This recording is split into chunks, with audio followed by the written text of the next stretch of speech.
Hey friends, thanks for joining me today. We had a great opportunity to take some students down to a Skilled Trades Expo recently, and we had a fabulous experience, and it was such a good learning opportunity for the students. There were many different, not only companies, but many different trades at this event. There were the plumbers and pipe fitters, there were the sheet metal workers, there were the linemen, they had the electricians union there, the National Guard presented their own opportunities they have. There was the excavators union, and there were also the iron workers union.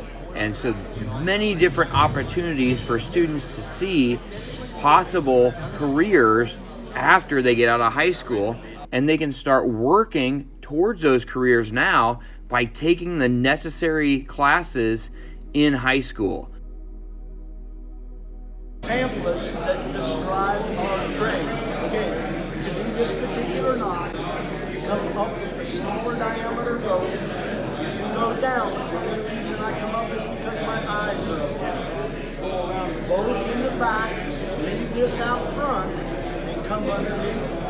A lot of students get that mixed up. And then, like I say, that's it. We can play tug of war all day. Now, if this rope was bigger and this rope was smaller, all I'd have to do is do what we call is a double or a sheet bend with a round turn, in which case I just put 2 turns on the inside and it becomes even that much stronger. It grips that much quicker. It doesn't become any stronger. It just grips that much quicker. Wait, if anybody wants to try that knot,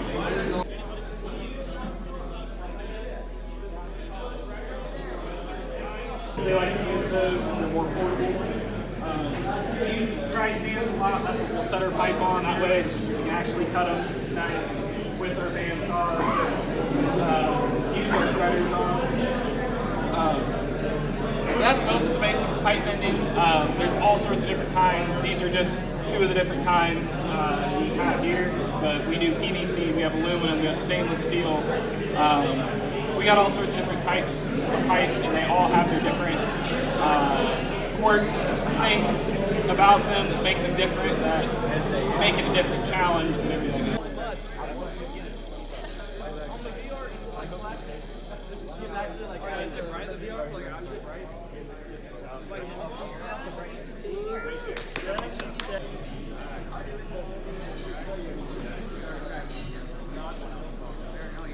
About your friends will call you like, dude, there's a great big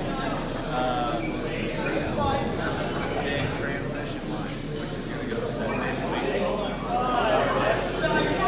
$100 a day. So on top of the rate that they already made, this job will take you just to show up. It's over $1,000.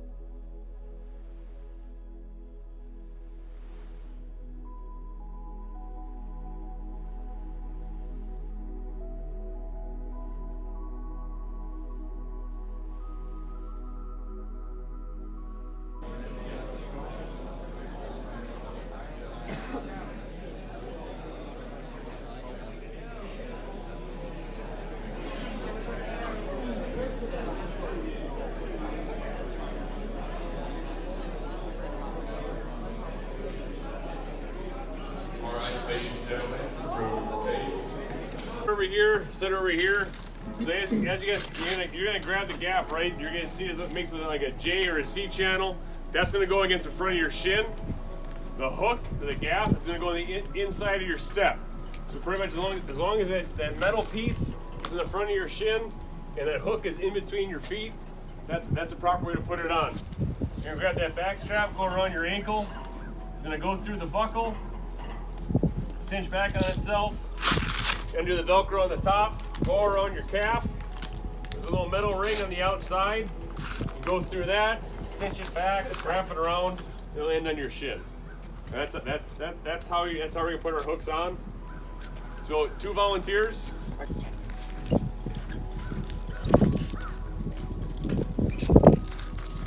belt will hold you. And I can attest to this. I have had a chainsaw, a Milwaukee mini rattle gun, a Milwaukee big rattle gun, and a Milwaukee press hanging off my belt along with wire. This will hold you in any weight you think you can put on it. Not another guy. Don't put anybody else on your belt. But it's just as simple as this. We have something we call a scare strap or a secondary. If you gotta climb around something, throw this around the pole, go over top of where you're climbing, you unbuckle your bottom buck squeeze, climb up, buck squeeze back on, scare strap off, keep climbing. These are our rubber gloves with leather protectors. With those we can handle 17,000 volts. Work out our bucket, we can run 17,000 volts with those gloves and their protectors. As long as we inspect them, you're going to inspect them every time you put them on, inspect them every time you use them.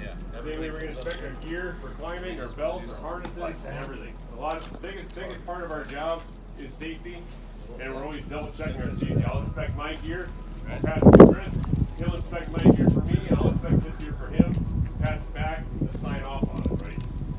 So as you go to address the structure, as you go to climb, it's not a matter of how deep you can sink your gaps in. It's a matter of they're placed in the correct way. So as you address the structure, you're just gonna take a small stepping into it, and it's that little bit that's holding my weight.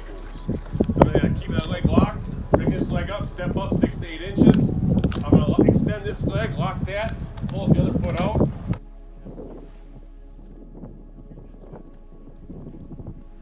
Going to take 3 or 4 steps.